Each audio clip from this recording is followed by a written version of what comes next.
Síguenos en Instagram, @Factores de Poder.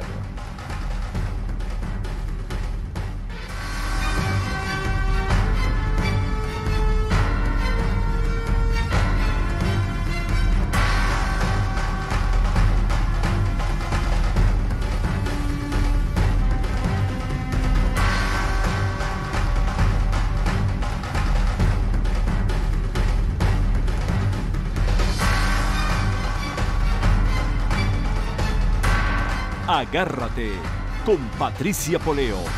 Opinión estremecedora. Buenas noches, bienvenidos a Agárrate. Comenzando la semana con mucho ánimo. Mucho ánimo. El desánimo no es una palabra que nos podamos permitir en este momento y la desesperanza mucho menos.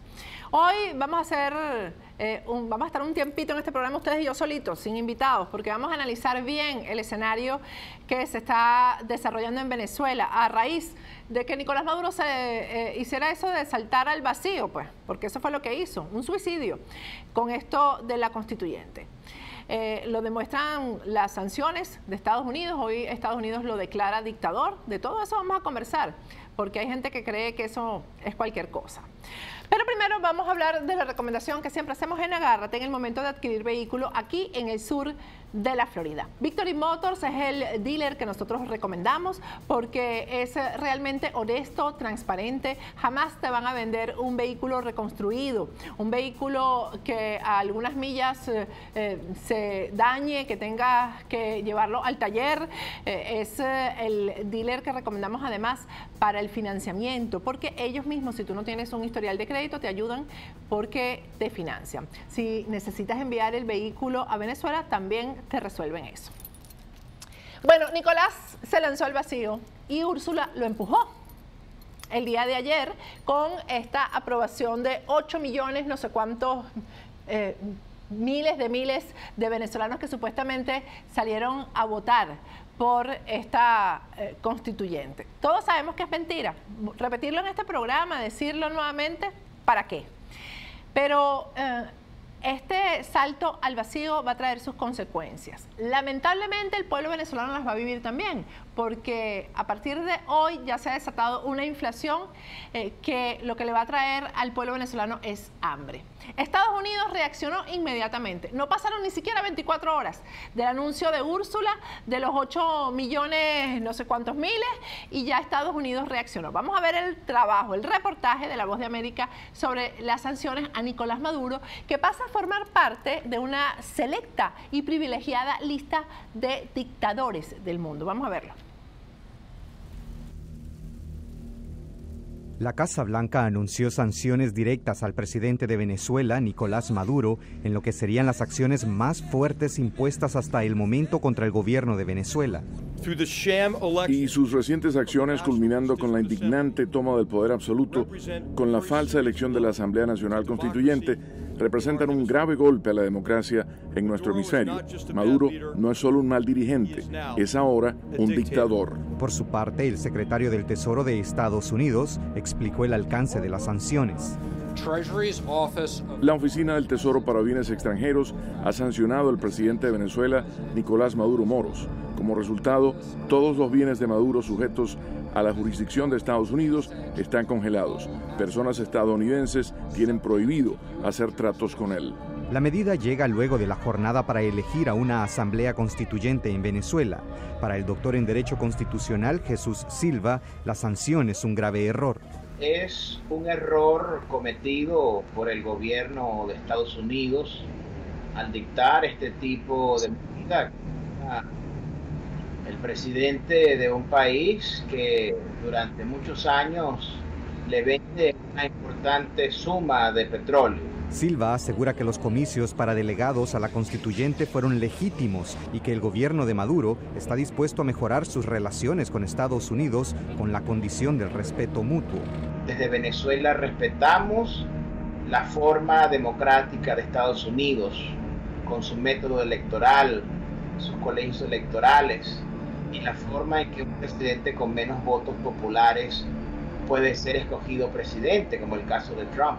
Mientras que para Luis Fleischmann, profesor de política en la Universidad de la Florida Atlantic, FIU, las sanciones acorralan a Maduro.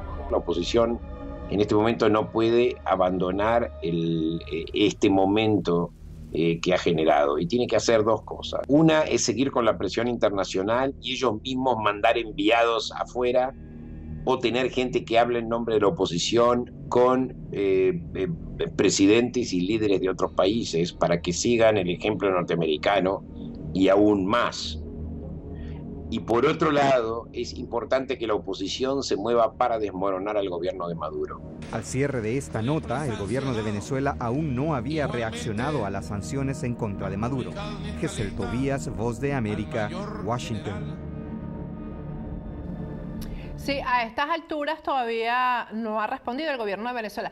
Por cierto, la reacción de Nicolás Maduro cuando colocaron en esta lista a Tibisay Lucena y a Tarek William Saab fue darles la espada de Bolívar. No sé si tenemos ahí las imágenes del momento. Eso fue apenas la semana pasada, creo que fue el jueves o el viernes, que Nicolás Maduro les dio la espada de Bolívar a los sancionados que ahora lo acompañan. Pero bueno, ahora nosotros recomendamos, Nicolás, que te regales tú mismo la espada de Bolívar. Regálate la espada de Bolívar. Bueno, aunque yo creo que lo que tú hiciste ayer, Nicolás, fue una especie de harakiri. Así que simbólicamente yo creo que tú debes hacer un acto y autorregalarte la espada de Simón Bolívar. Fíjense, Nicolás Maduro no pensaba que iba a estar en una lista tan selecta de dictadores como la lista de la cual forma parte ahora, porque ahí está Mugabe, ahí está Kim Jong-un y ahí también está Bashar al-Assad. Él es el cuarto dictador que ha sido sancionado por Estados Unidos. Bueno, pasa a ser ahora un criminal internacional. Ese gobierno que ha colocado en las listas de Interpol, en las alertas rojas, a ciudadanos honestos, pues ahora pasa a formar parte de estas listas, de manera que movilizarse por el mundo va a ser bien complicado para Nicolás Maduro, porque ahora los países a los que él suele visitar, excepto Cuba, por supuesto, que ya sabemos, y Rusia, cuál es la situación, pues van a pensarlo muy bien antes de recibir a Nicolás Maduro y a cualquiera que haya formado parte de esta constituyente fraudulenta. O sea, todos los que aparecieron ahí en esas listas de candidatos, Úrsula, por supuesto, y los que conforman el Consejo Nacional Electoral.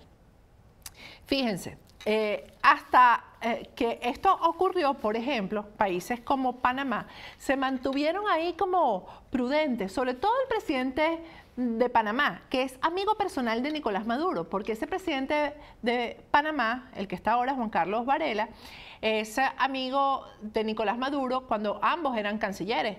Varela de Panamá y Nicolás Maduro de Hugo Chávez, de Venezuela. Se hicieron amigos, pero en Panamá, ¿verdad?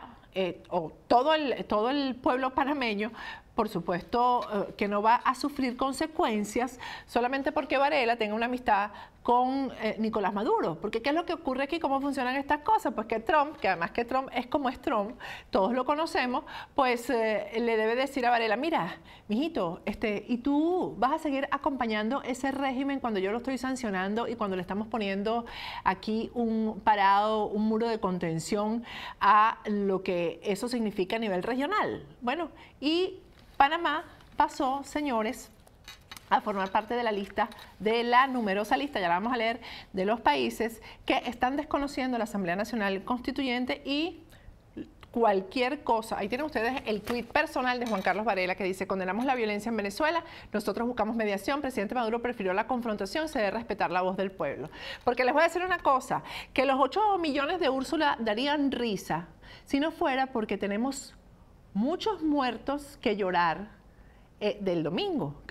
Además, muertos, o sea, les he dicho siempre aquí, todos los muertos nos deben doler por igual, pero cuando un francotirador, que es un efectivo militar, definitivamente, asesina a un niño de 13 años, como ocurrió el domingo, uno dice, bueno, ¿qué amenaza podría significar un niño de 13 años para un régimen o para cualquiera? Un niño de 13 años. Y hoy falleció en San Cristóbal una niña herida ayer, una niña de apenas 15 años. Y eso lo que produjo fue risa en Jorge Rodríguez cuando un periodista le preguntó. Fíjense la clase de criminales de los que estamos hablando, ¿no? Jorge Rodríguez, que fue, señores, además, el que se estuvo reuniendo con la oposición, ayer se rió de los muertos, de estos niñitos que cayeron muertos, asesinados por francotiradores. Vamos a ver ese momento en que el periodista le pregunta por los muertos, el día de ayer. Al menos el Ministerio Público reconoce 7 muertos en todo el país en este proceso de Asamblea Nacional Constituyente. Y la tercera, que es un tema que... ¿Cuánto? ¿Cómo? 7 muertos según el Ministerio Público en todo el país. Y la tercera... Se me dice según la futura exfiscal. Bueno, según el Ministerio. Ok. Y la tercera es un tema que se ha mencionado. Le causó risa. Bueno, este mismo Jorge Rodríguez, señores, con su hermanita, que ahora va a presidir una comisión de la verdad. Yo les voy a decir una cosa, que el día el 30 de julio debe ser declarado como el Día Nacional de la Mentira, porque cuántas mentiras no se dijeron ayer. Y cerró con la mentira mayor de los 8 millones, la mentira declarada por Úrsula. Fíjense, este tipo que se ríe de los muertos, de niños muertos, estamos hablando de un niño de 13 años, estamos hablando de una jovencita de 15 que acaba de morir, murió el día de hoy, y de la cantidad de heridos. Estamos hablando de familiares que fueron detenidos porque no aparecía el solicitado, como es el caso de Simón Calzadilla. El caso de Simón Calzadilla, que como no lo consiguieron, se llevaron a su esposa y a sus hijos. Bueno, las barbaridades que ocurrieron el día de ayer, que fueron públicas y notorias, porque para eso están las redes sociales. Vamos a escuchar, estoy hablando así en tiempos, brincando un poco, para hilar más o menos en qué situación nos estamos encontrando. Ayer, cuando Nicolás Maduro salió a ser ovacionado por la multitud que no llenaba ni media cuadra en la Plaza Bolívar, mencionó las reuniones que Julio Borges ha estado sosteniendo con este criminal que se ríe de los jovencitos, de los niños asesinados por la represión el día de ayer. Vamos a ver ese momento en que Maduro tira a la calle a quienes se han reunido con Jorge Rodríguez.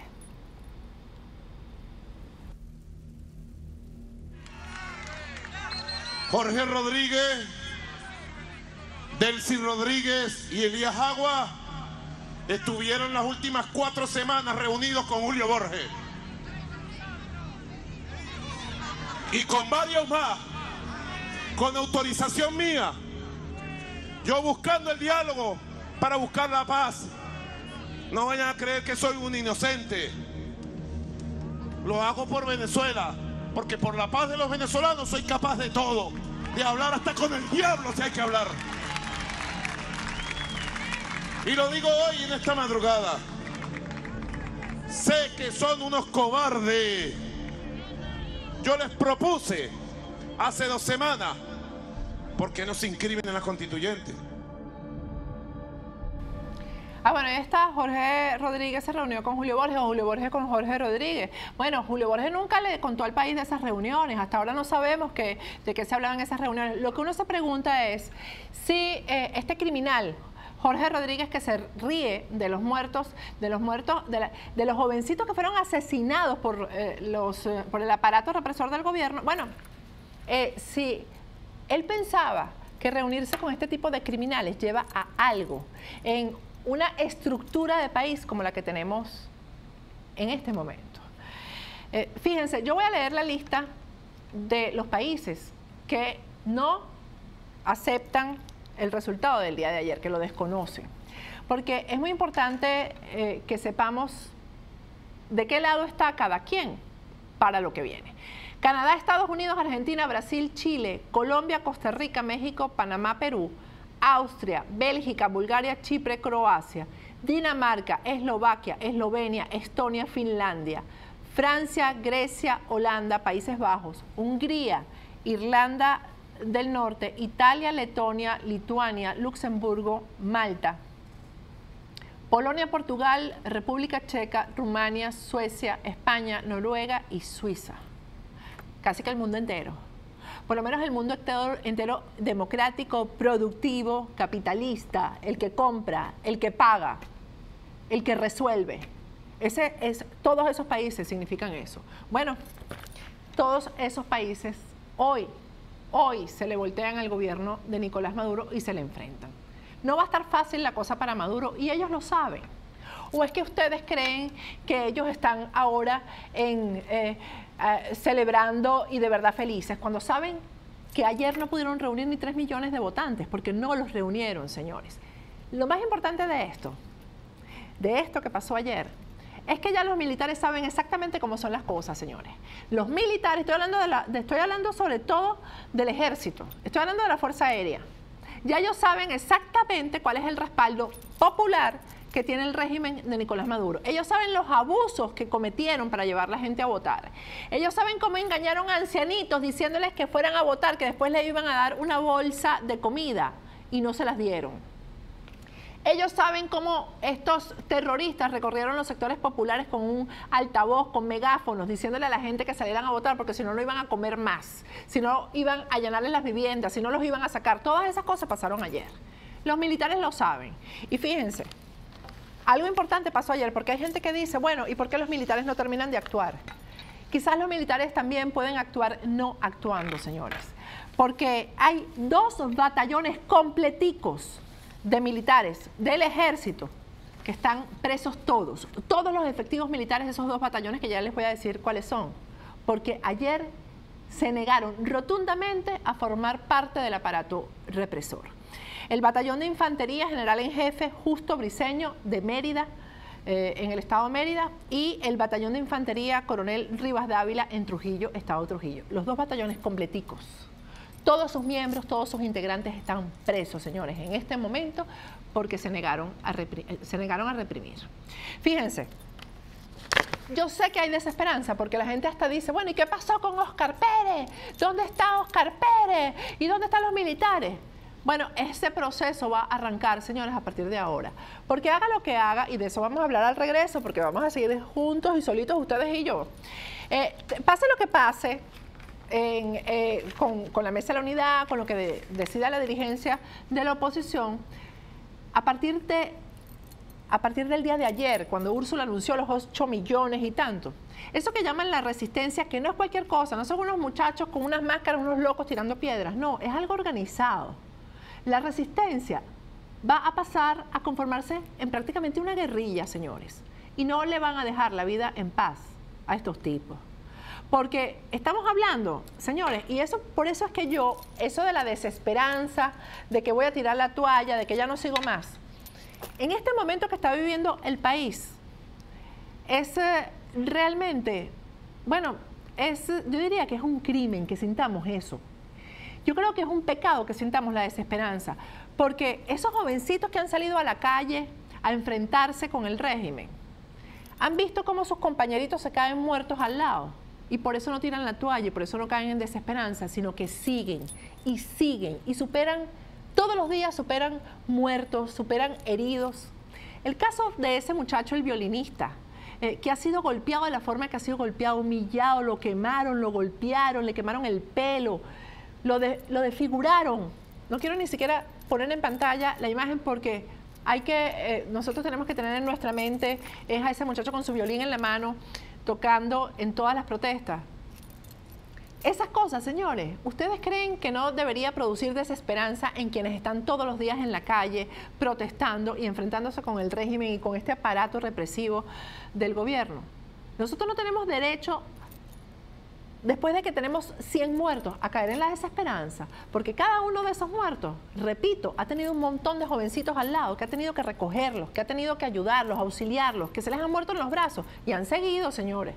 Nosotros tenemos que seguir, porque este es el peor momento que ha vivido el chavismo en todos los años que tiene gobernando Venezuela. Es el peor momento, cuando se adjudican más votos de los que sacó nunca Chávez, cuando se roban la voluntad de todo el pueblo, cuando además van a pasar a la etapa de tener que responderle a un país de todas las carencias que se van a profundizar a partir del día de hoy. Vamos a ir a un corte y al regreso vamos a hablar de cuál va a ser el siguiente planteamiento político y la siguiente trampa que el régimen le va a poner a la oposición. Bueno, y no sabemos si la oposición va a caer o va a responder de otra manera. Ya regresamos.